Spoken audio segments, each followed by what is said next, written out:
Un rapport remis à Macron pour réformer l'islam de France. Un rapport qui va être remis à Emmanuel Macron préconise plusieurs mesures pour la réorganisation de l'islam de France, parmi lesquelles l'instauration d'un tracfin islamique et d'une taxe sur les produits halal. C'est un rapport bientôt remis au pouvoir et dont les propositions devraient faire du bruit.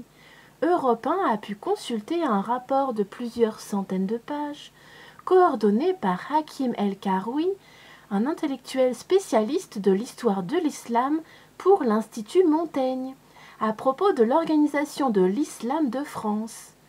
Dans son discours devant les parlementaires réunis en congrès, Emmanuel Macron l'avait promis, je cite, « À l'automne 2018, l'islam de France sera organisé ».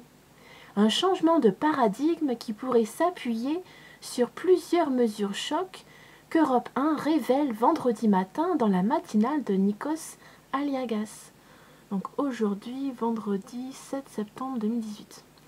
Une surveillance accrue des flux financiers liés à l'islam, l'organisation des pèlerinages plus contrôlés et une taxe sur le halal collectée par un nouvel organisme.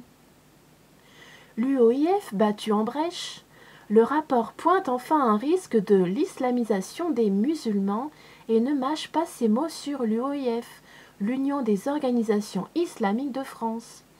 Il le décrit comme en perte de vitesse, enfermé dans des rigidités idéologiques, avec comme seul message un discours victimaire.